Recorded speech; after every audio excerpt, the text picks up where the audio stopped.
So good evening, good afternoon, wherever you are joining us from. Welcome to the Ability Conference 2020 of Hope and Salvation. In the next few minutes, you'll be commenting. We will wait for 5 minutes for participants to join in. Thank you.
Yeah.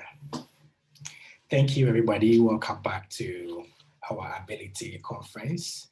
I would like to introduce Onai Hara from Zimbabwe, who will be doing our sign language translation for us today.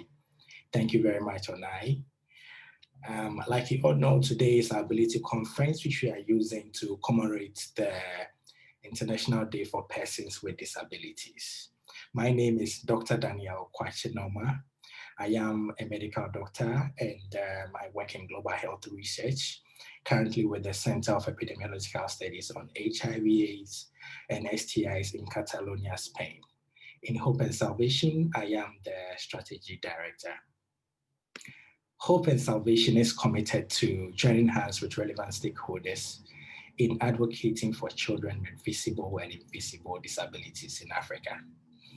We want to use evidence-based solutions to create a barrier-free world for these children in line with the UN Convention for the Rights of People with Disabilities. We are currently working in Zimbabwe and Ghana.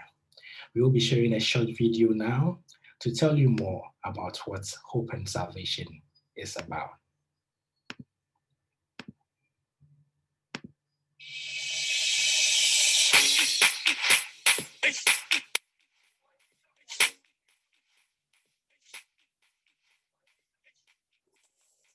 Hope and Salvation, founded in 2016 by pediatric nurse, is steadily growing into a successful non-profit organization that works passionately to ensure children with disabilities in Africa are given the best opportunities in life. Hope and Salvation is run by ambassadors and volunteers who share similar passions, aspirations for transforming the lives of children, and enabling them to access and navigate society to display their unique abilities, contribute, and achieve economic well-being. Disability is not a liability. Children with physical and complex medical needs, as well as invisible disabilities like autism, face stigma and low attainment in education, and are often not visible in mainstream media or society. We wish to change this narrative by using evidence-based innovative solutions to create a barrier-free world for children in line with the UN Convention on the Rights of People with Disabilities. We are determined to make a sustainable change and be the difference one small step at a time, and making every household count. Join us, be part of this global initiative as we carry a quote by Mandela. A nation should not be judged by how it treats its highest citizens, but its lowest ones. Pledge today to help reduce inequalities in access to good health care and education. This is Hope and Salvation.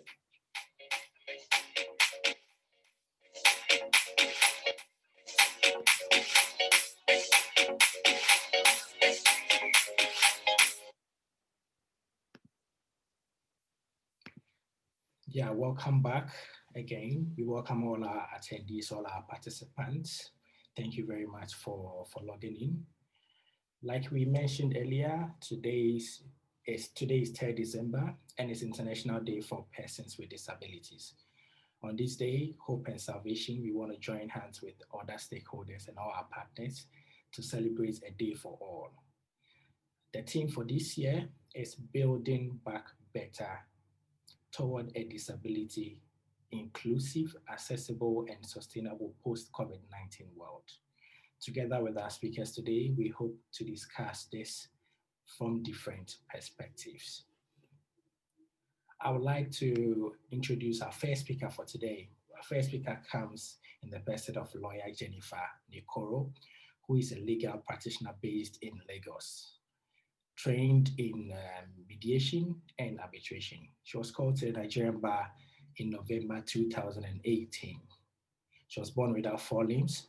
Jennifer also runs a foundation called Life Beyond Disability that encourages persons with disabilities to be active parts of their communities. Jennifer is an advisory board member to FAMA, a non-profit organization focused on 3D printing in Africa. She is a member of the Board of Appeal of Classification at the International Paralympics Committee, Germany, aimed at classifying athletes with disability for Olympics. Jennifer advocates for the rights of persons with disabilities in Africa, particularly Nigeria, and believes that she is the best ambassador for persons with disabilities. She hopes that her academic and professional background will be an inspiration for the disabled community. Among other things, Jennifer is a writer, a speaker, and a disability coach. I have the singular honor now to welcome lawyer Jennifer Nikoro. Thank you. Hello, everybody. Hello. Hello. Yeah. Hi. It's nice to be here at this time. Good evening from my end. I'm glad I'm here. So we are going to kick off immediately, right, Mr. Dan? Yeah. You can actually start now. Okay. Yeah. So, okay, thank you. So I will be speaking on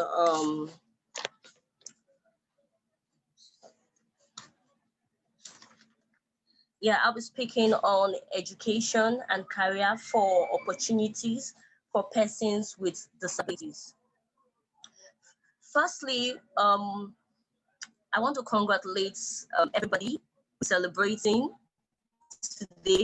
today with us and also for persons with various forms of disability. Today is our day. I want to respect to this topic that education is a basic right.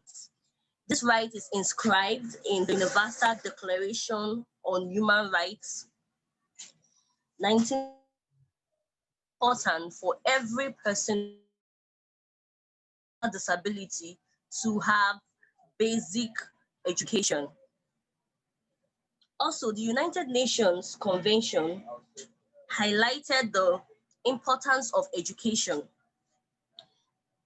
on persons with disability, highlight it in the form of inclusive education for all.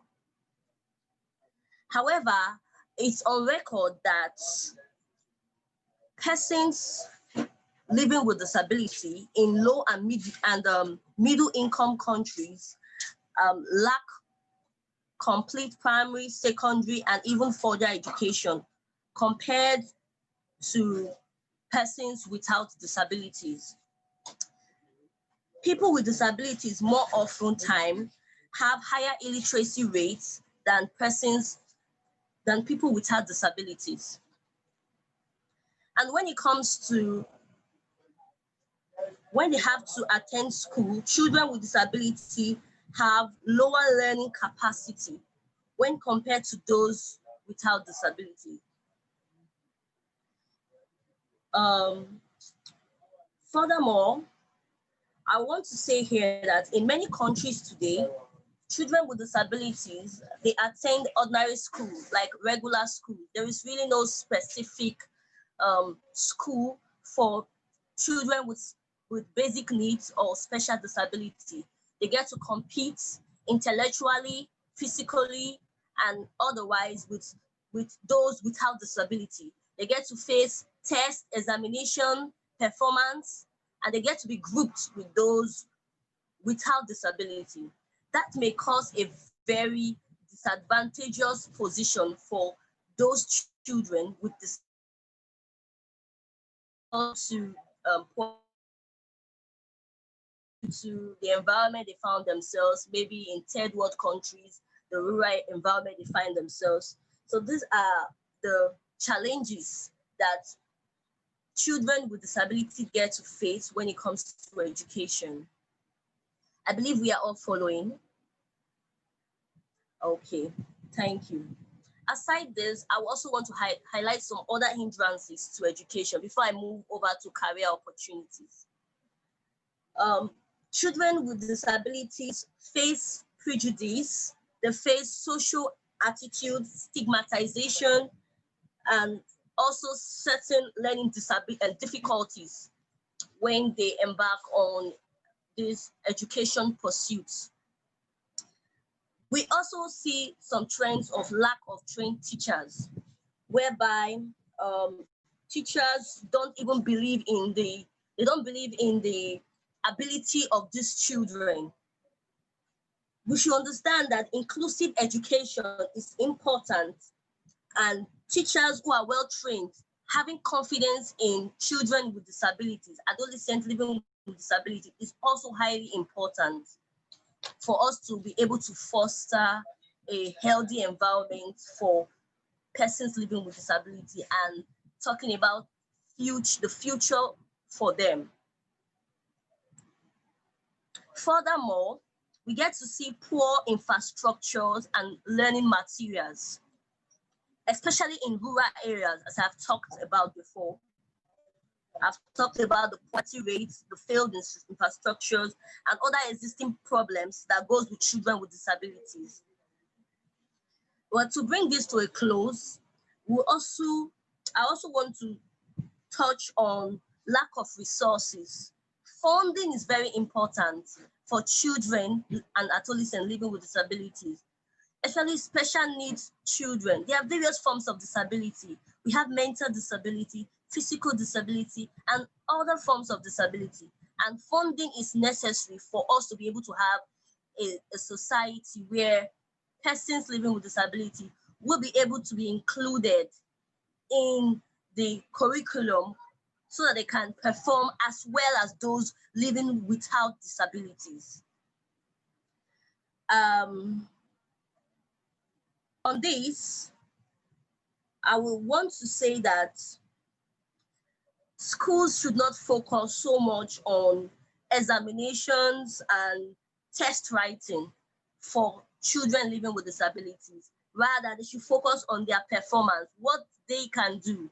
If they can focus on what persons living with disabilities can do, rather than writing an examination and competing with others, then you will see children living with disabilities coming out the best in what they can do. That is my conclusion on that.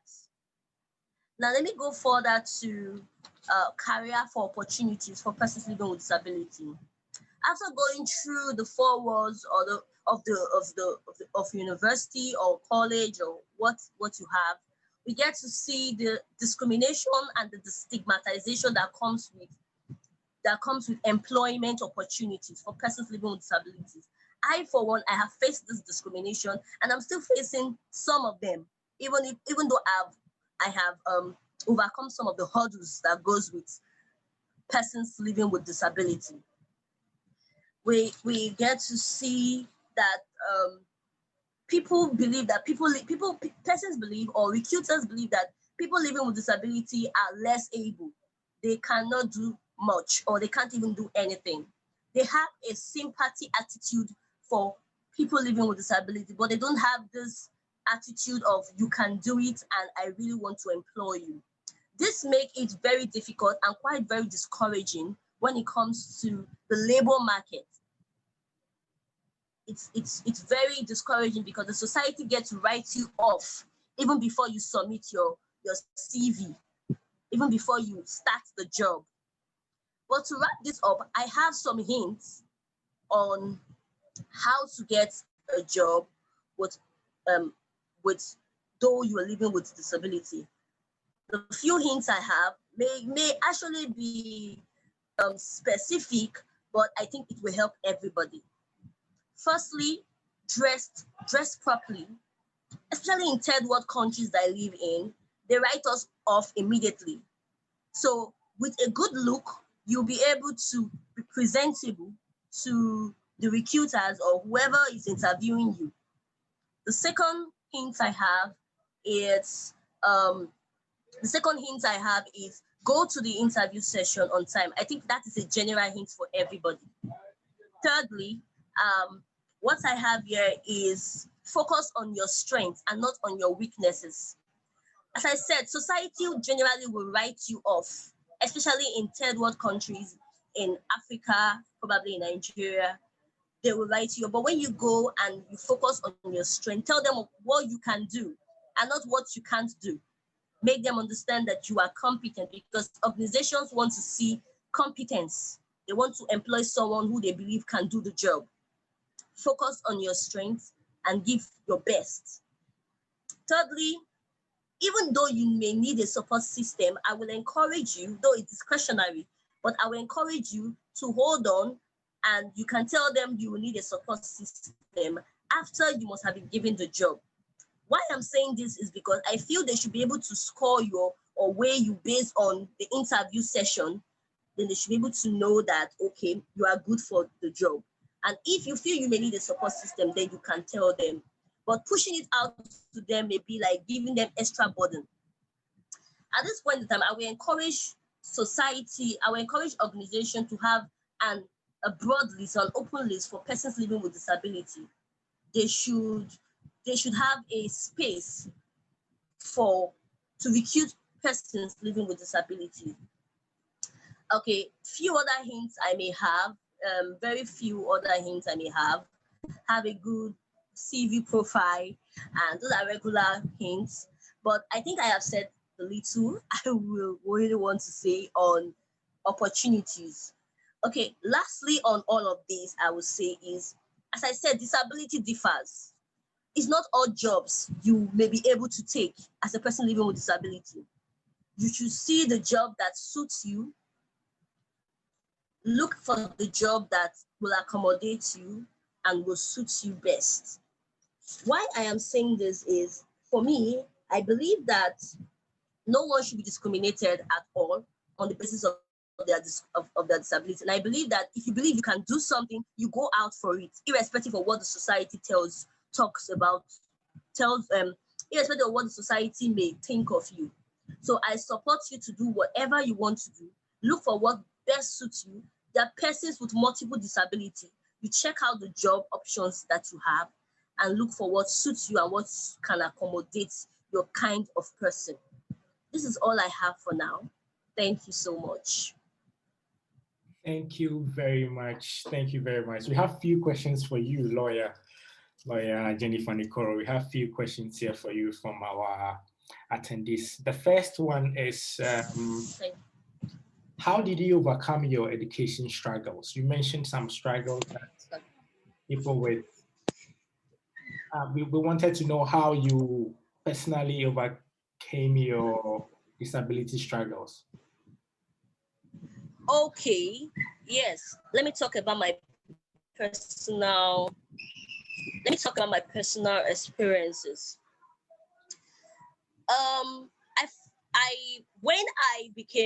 When I was called into the Nigerian bar as a legal practitioner, solicitor in the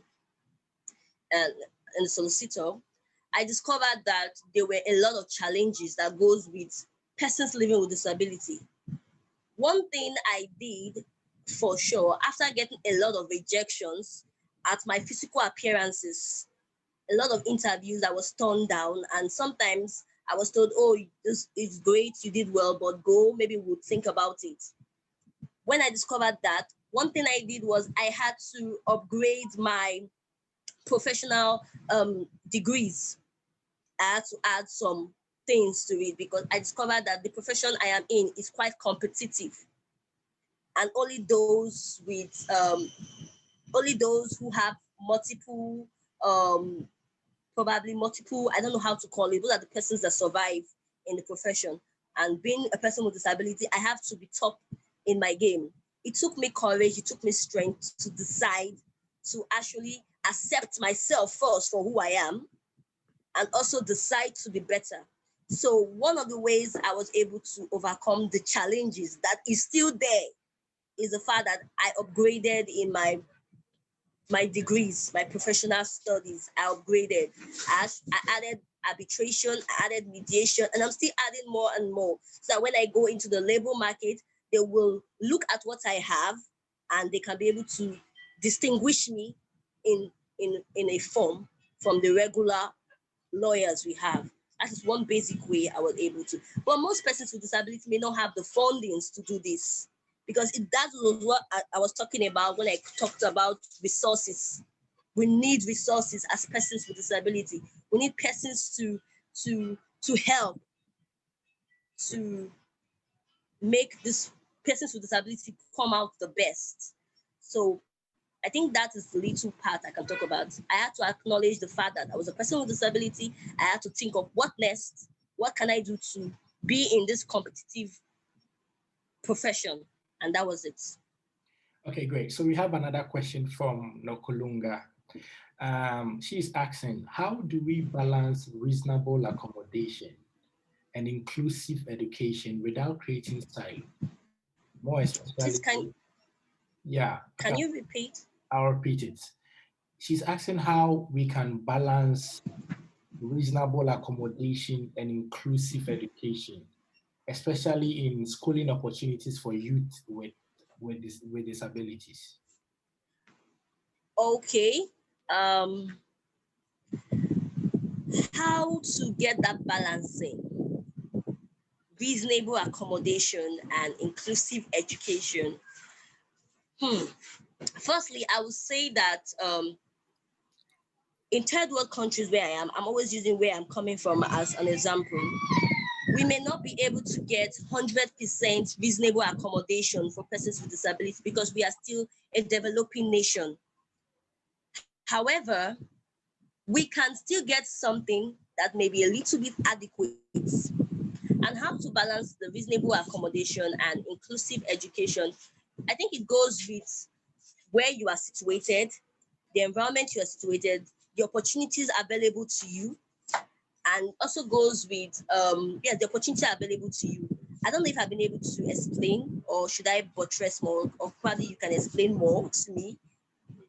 That is the way I can explain better. Yeah. Opportunities available to you, but to get it right, that it may not always come the way you want it to be, but you must keep striving, because there is discrimination everywhere and there's segregation everywhere.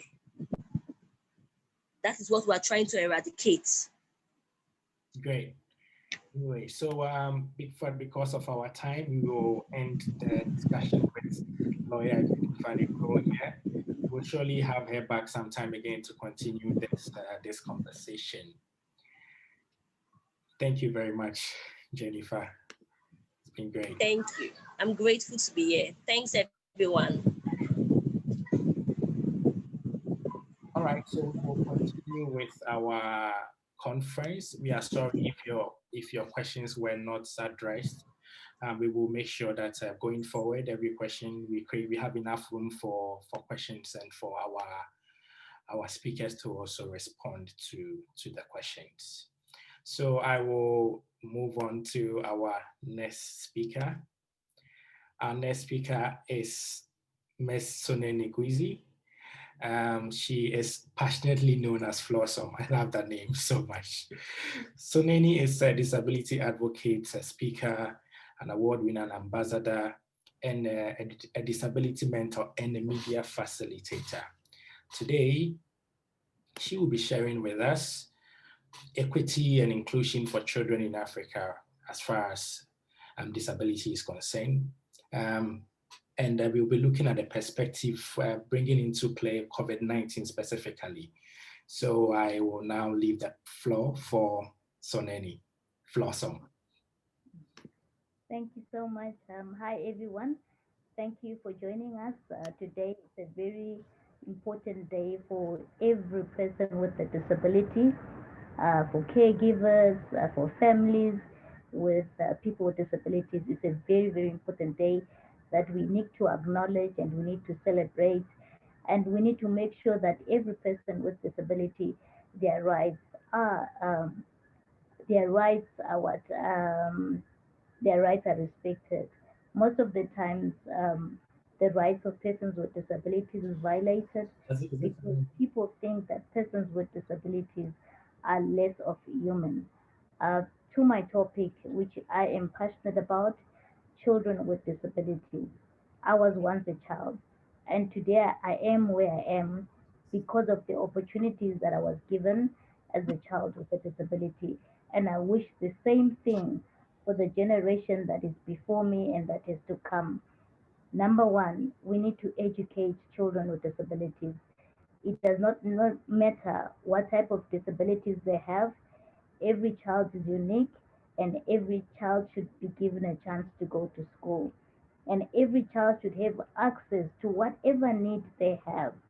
In Africa, we have this tendency where families will prioritize able-bodied children first before children with disabilities.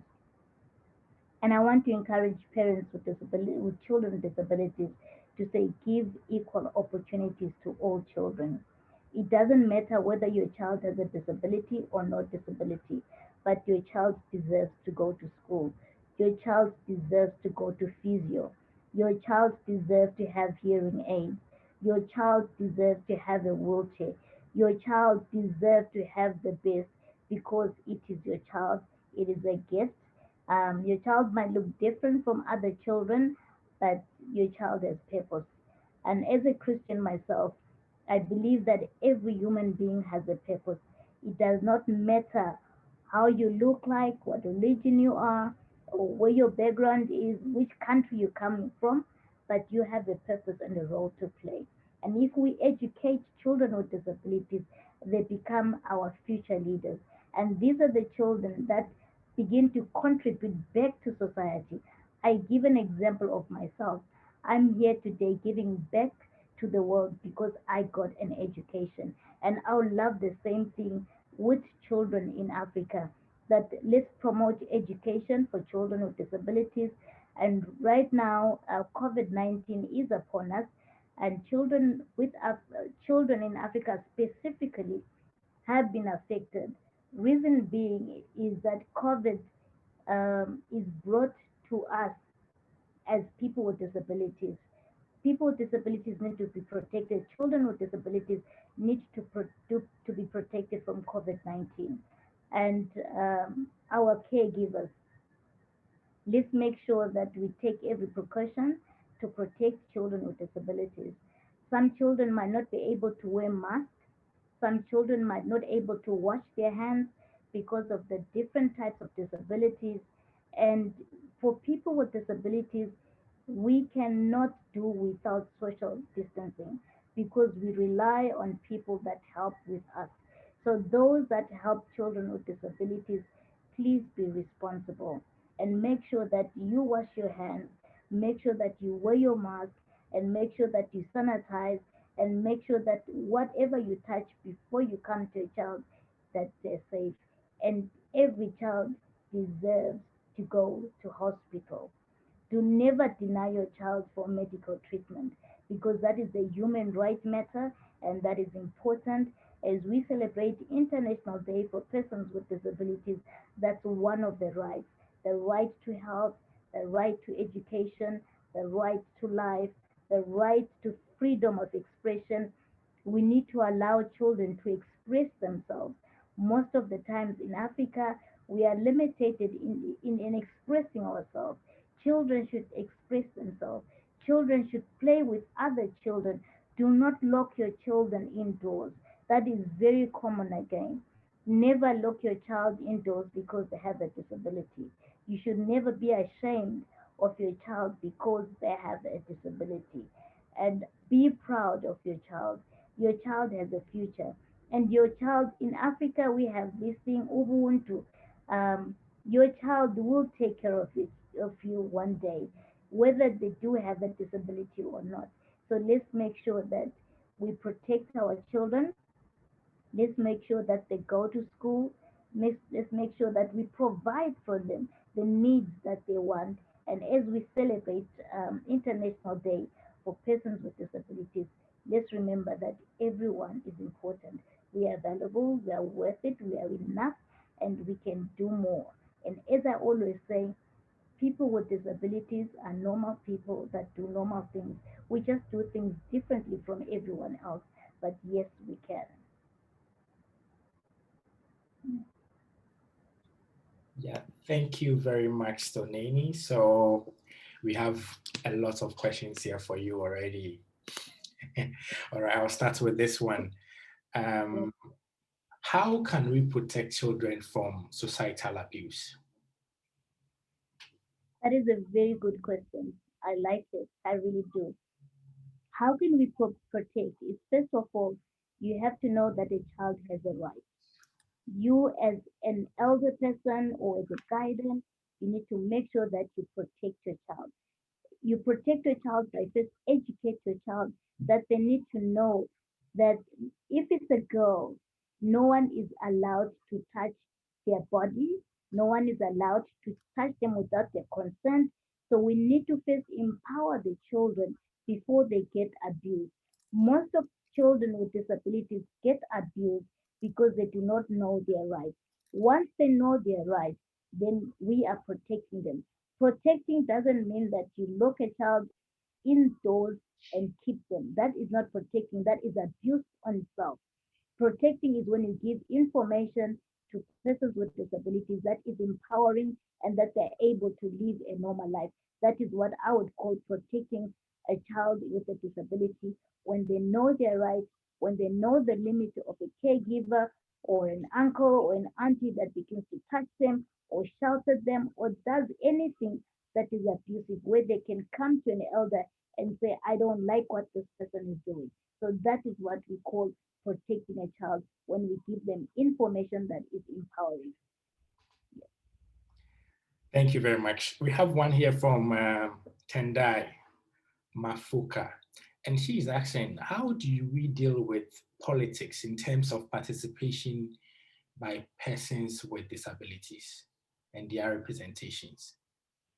All right, I like that one again. First of all, self-representation will start with self. No one is going to push you to do something. Self-representation is you need to stand up. You need to understand that you're a citizen. You need to know that you have certain fundamental rights like everyone else, and you need to stand for yourself. This is a tough world that we live in. No one is going to come and baby you. You need to stand up as a person with a disability and fight for your rights. And able-bodied people, they are tough people. We are also tough people. So it's up to individuals with disabilities to stand up. You will not be given anything at any time, but you need to educate yourself, you need to have interest, you need to learn, you need to network, and you need to open your whole world and understand that you're a human being and you can do whatever you want to do. Focus. I tell people, focus on what you want to do. If you want to go into politics, focus on politics. Make sure that you are in the circle of politicians, that you are able to stand face to face and talk about whatever topic that there is and serve people. Remember, politics is about serving people. So if you have the quality to serve people, go for it. Great. Thank you very much. I love the response. We have one from Angel. Angel is asking, how can parents deal emotionally when their children are facing stigma? Please repeat that again. How can parents Deal emotionally with the emotional things that come with their children facing stigma? Okay, so this question is for parents, not children. Please repeat it again. Is how they Yeah, how it's actually for parents. You are right. It's for parents, and I guess she wants to know if you want to put through any light on it, if you want to share an opinion on it. If you're a parent and your child is facing oh stigmatization as a result of a disability, is yeah. there any It's a advice beautiful you can give to such a parent? it's a beautiful question again because what happens for a child with a disability to be confident, it has to start with the parent. Um, Parents need to understand that their child is just physically disabled. There is nothing wrong with that. Once they are not ashamed of bearing that child and educating that child, then I always give this example that do not live to please people. Live to please yourself. Those that love you will understand you, they'll support you, and they will be for you. They will not be against you. So those that are against you, don't worry about them. Leave them and live for yourself and know that you have a purpose and just keep focus on your purpose. As a parent, your purpose is to take the welfare of your child, is to educate your child, to fend for your child, and to supply for your child. So be the responsible parent. Don't live for anyone else but live for yourself. I know it's difficult. My mother went through that, but you know what? She lived for me, and today I'm able to be talking to you right now is because she was a champion. And because she was a champion, she imparted that into me.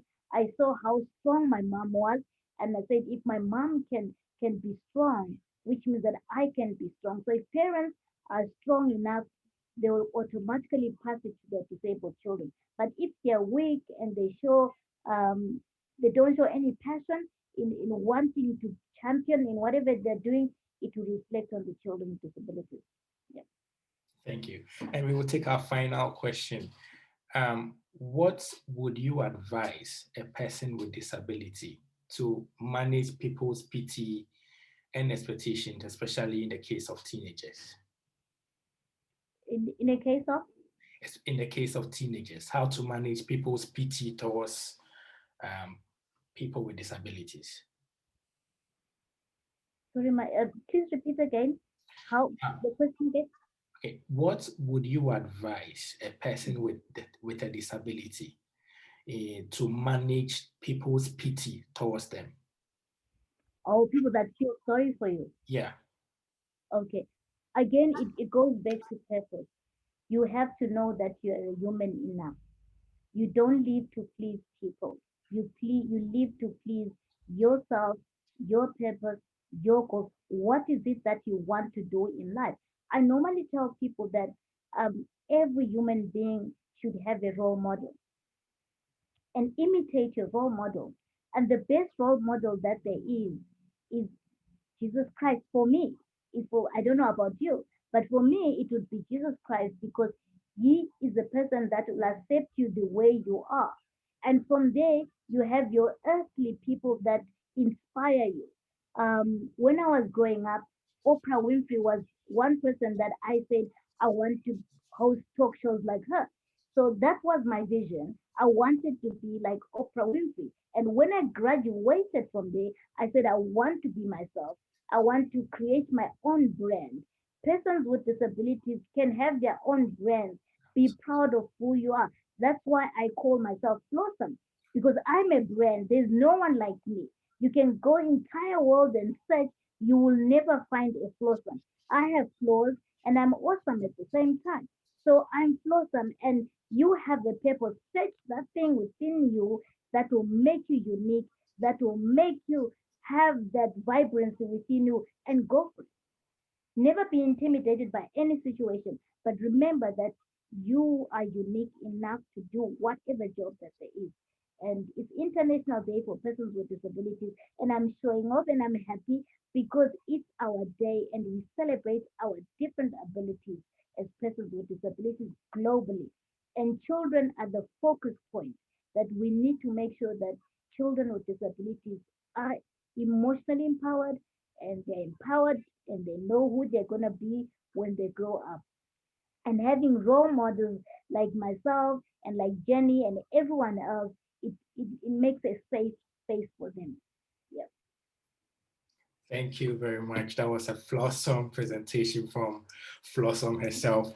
Anyway, we will go on to our next speaker. She comes in the person of Mami Efwadi here. I will leave the introduction to her because I think she has a lot to tell you about herself. Thank you very much.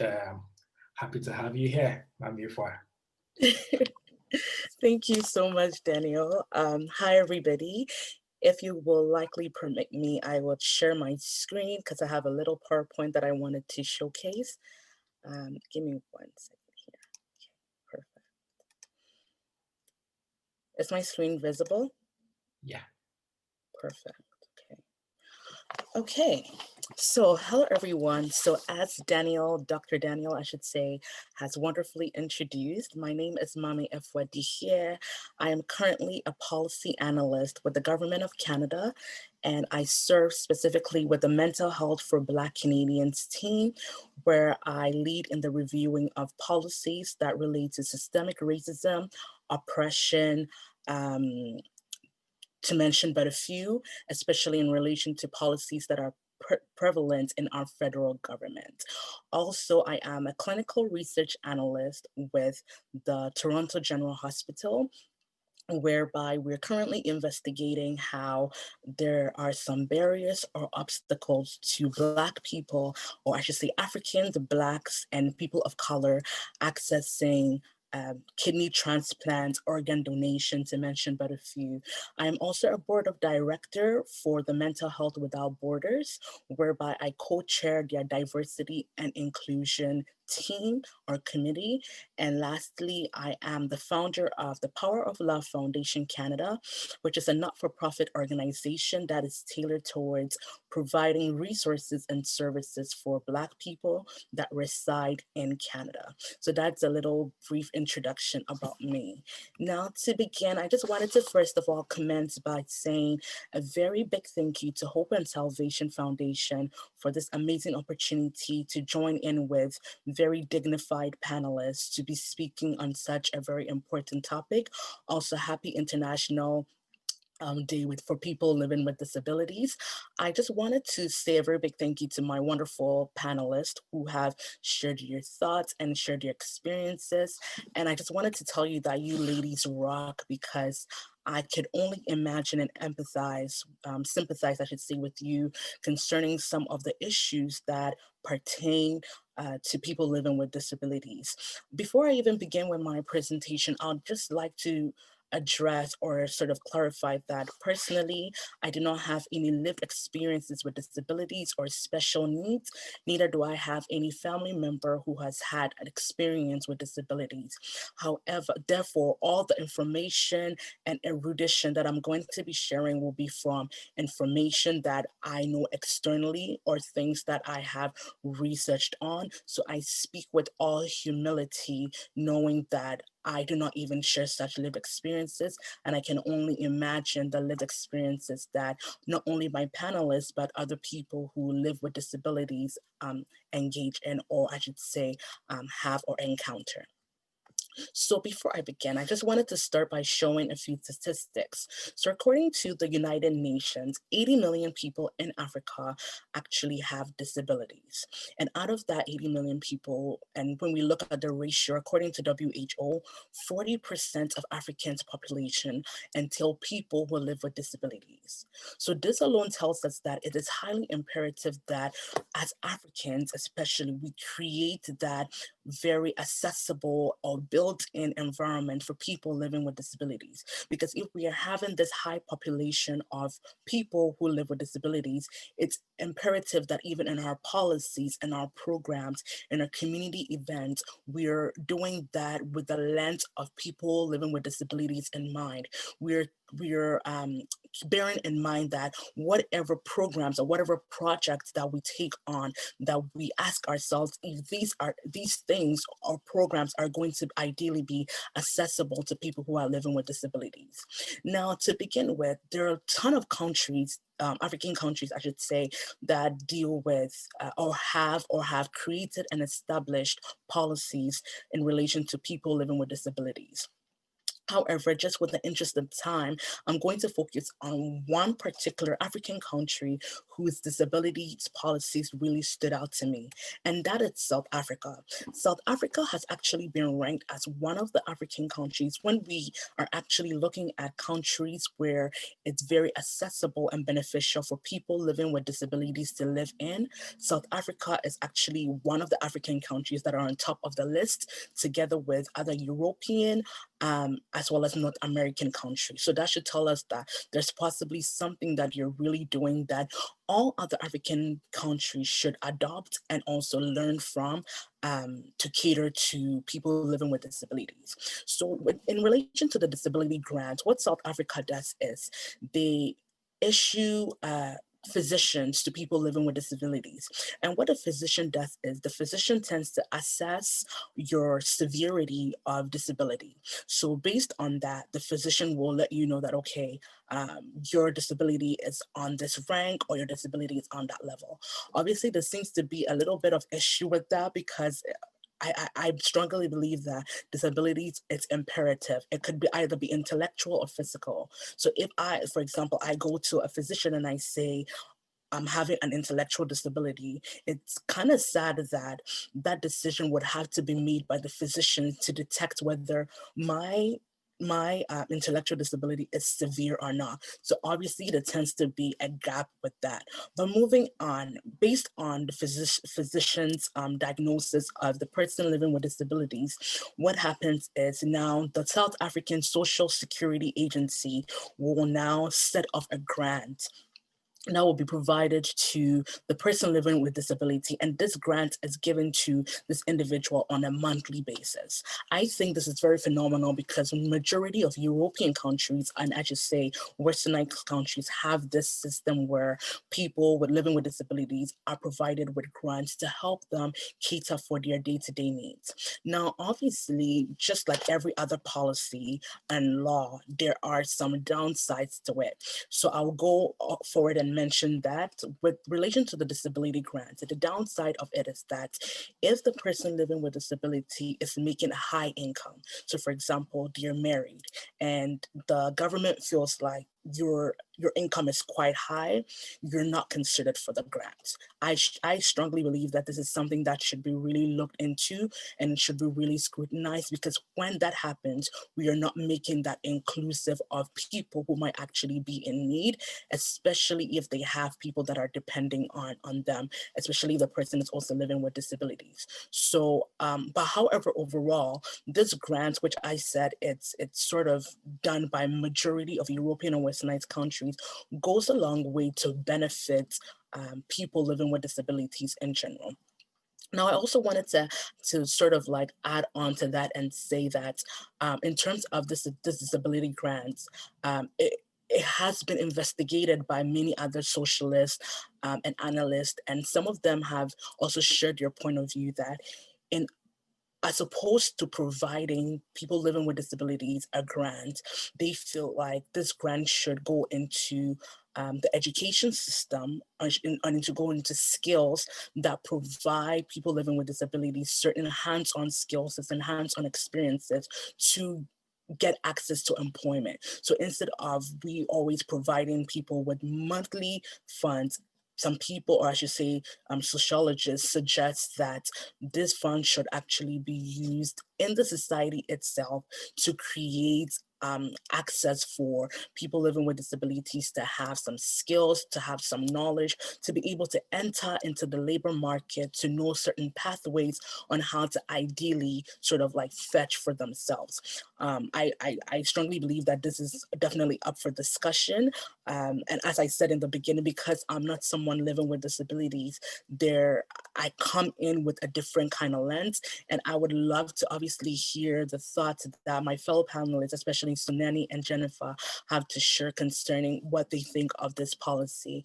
Without doubt, I strongly believe that Africa has a long way to go. African countries have a long way to go in creating a very accessible community for people living with disabilities. I have a not-for-profit organization myself, and we cater to people who have different disabilities, Down syndrome, to mention but a few. And the lack of resources and the lack of services that go into supporting people living with disabilities it's for lack of better word, it's pathetic. So I strongly believe that our African government and our African leaders have a lot to do, especially as we all know that Ghana is having our elections on Monday. I am intrigued to see what the government, the incoming government, has to do, especially in relation to making a more accessible and inclusive environment for people living with disabilities. And yet again, once again, I just dump my hats off to my fellow panelists who have been advocating, spreading the news, and doing an exemplary job in letting people know the importance of creating an inclusive environment. So thank you very much once again for the opportunity. My name is Mohamed Dahir, and over to you, Dr. Daniel. Thank you very much, Mami, for the briefing on policies in Africa regarding disability issues. I want to take this opportunity to give special shout outs to Nia Black-Amuzi, the host of Conversations with Nia, who is connected and following us on Facebook. I'm reading her questions and her comments, and I'm really enjoying them. Thank you very much. Our final speaker for today was supposed to be Ms. Rutinai. Ms. Rutinai is the founder of Step Up for Autism in Africa, and also the founder of Mr. and Mrs. Autism Kenya. She's doing a wonderful job in the area of autism in Africa, and you should surely check her out. Unfortunately, due to technical reasons, she won't be able to join us today. We have few questions for Mami. Few questions for Mami. What do you think is the best policy for inclusion to ensure international aid gets to the people who need it? Do you even feel that international aid is good in the area of disabilities? Thank you very much for that question. I would say, to be strongly honest with you, when it comes to setting up policies, being a policy analyst myself, I tend to have a little bit of I'm a bit skeptic about it. The reason being, and I'm going to be very careful answering this question because as a policy analyst, I don't think it's even in my power to decide on what kind of policy should be created for people living with disabilities. I strongly believe that it's people living with disabilities that that should be the voice and the power to decide on what policies relate to them. I can come in and say, I think so and so policies should go for people living with disabilities. But then people living with disabilities might have a different view and say, no, these policies actually do not work for us and it's only for the benefit of the government. So I should say, just overall, just to answer that question, yes, definitely international aid is it's needed because there are a lot of resources and services that we know that the people living with disabilities lack, and therefore aid is needed. However, especially from the federal government and government aspect, I would say that it's very imperative that we have people with lived experiences of disability sitting on the tables, creating, helping policymakers create policies that would ideally be of benefit to them.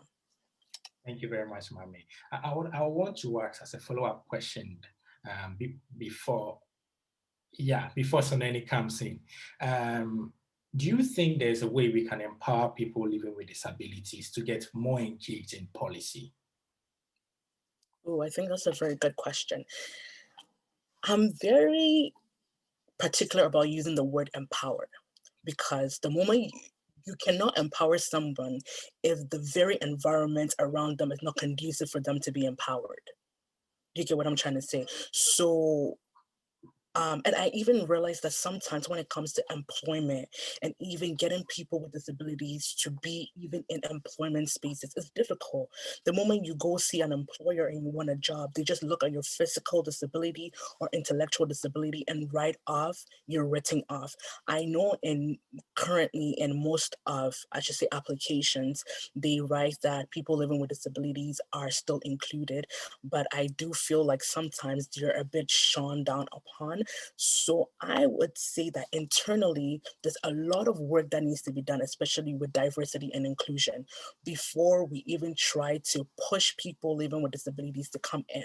Because we're not even creating the space for them to come in. How are they going to come in to make said decisions? So I really strongly believe that organization, governments, whichever institutions need to be very need to review what their inclusiveness policies are and make sure that people with disabilities are also sitting on these tables, are also being included into decision making. By doing that, we would have people with disabilities coming in. Recently, I actually came across a post where a young lady who is living with intellectual disabilities had been trying to get a job, and every job she applied for, she got rejected from. And as a result of that, she had to start her own business and she had to be an entrepreneur to create that space for her. So I would say that in order for us to, first of all, try to push people living with disabilities in to come and tell us what to do, first, let's create that space for them to let them know that we're including them in decisions. Then we can now continue the conversation and how we can create a better environment, or I should say, inclusive community for them. Thank you. I think Flossom had something to add, so I'll leave the floor now. Yeah, thank you so much. I'm just going to add what the doc has said. It's very important that before any policy is made, you need to consult persons with disabilities. There is a danger of sitting on the table and deciding what is good and what is bad for persons with disabilities. And then when the document is done and it's looking all beautiful, you go and give it to persons with disabilities and it will not work. So I encourage that listen to persons with disabilities, hear their views, allow them to speak for themselves. You be at the background and assist them to live their own lives. I always give an example of gender issues. Men can never express women issues, and that's the same thing with disabilities. Able-bodied people can never express or try and live a life of a person with disabilities. And this also includes parents with children with disability. No matter how much my mother loves me, but she cannot live my life. because I am myself, I am me. So the word that I want to say is consultation is very important.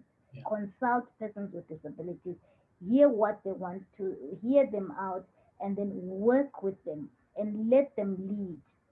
Yeah. We should always lead, not be led by anyone, because it's our lives and it's our opinions that matter. That's what I wanted to add in policy making. Thank you. All right, so consultation, that's the word. Thank you very much. So Nene, I would like to mention a few things that Hope and Salvation they are also doing to empowering individuals to follow their careers. We have a sponsorship package for young children with disabilities in Africa, in Ghana specifically.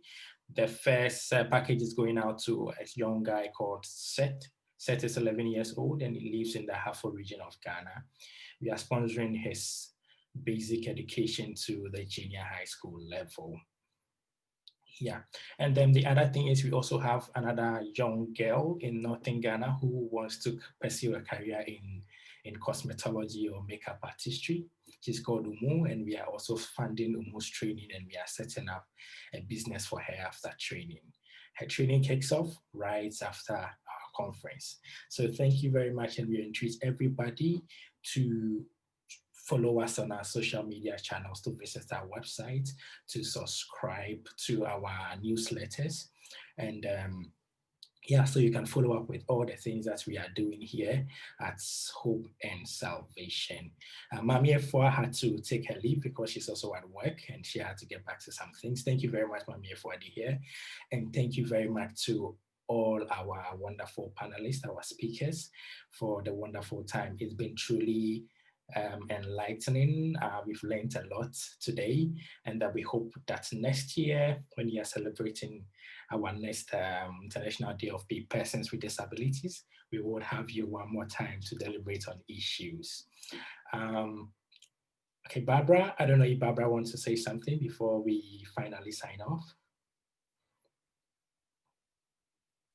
Yes, my greatest gratitude to all the panelists. Thank you so much for your insight. Thank you for taking the time out to even be here to celebrate this day with us. This is not just a day for persons with disabilities. It is also a day for us as a community to hear you, to understand, and to be able to come together to reach out to one another, because I know essentially we all want the same thing. We all want to live a happy life. We all want to be loved. We all want to have careers. And that is all we expect from anyone living with a disability or a different ability. But from my heart, I just thank you. And I want to leave a pledge to everyone who's listening, to everyone who has come today, to think of one thing that you can do from today, from this conversation, that you can to empower or to know more about people with a different ability or a disability. I challenge you, because if we do not do it from now, this is all been for nothing, because you go home, you forget, you do your own thing. But we wish that you would just take the moment to be able to reach out, learn a little bit more. In that, we know that the stigma and the discrimination that is faced by people of today's society will start to become less and less. That is if we're having normal conversation like this. That is if we start putting conversations about what people with different ability are able to do. So that is my pledge to you today. Just think of one thing that you can do from now on, and please take that seriously. And thank you so much, and God bless you. Thank you, Daniel, for hosting and moderating this for us, our first conference. Thank you. Thank you, everybody. So that will be the end of our conference for today. Please, if you signed up for the conference, you will be receiving a survey where you have to simply complete and then get your certificate of participation. Thank you very much, and let's keep the conversation going. Bye-bye. Bye-bye.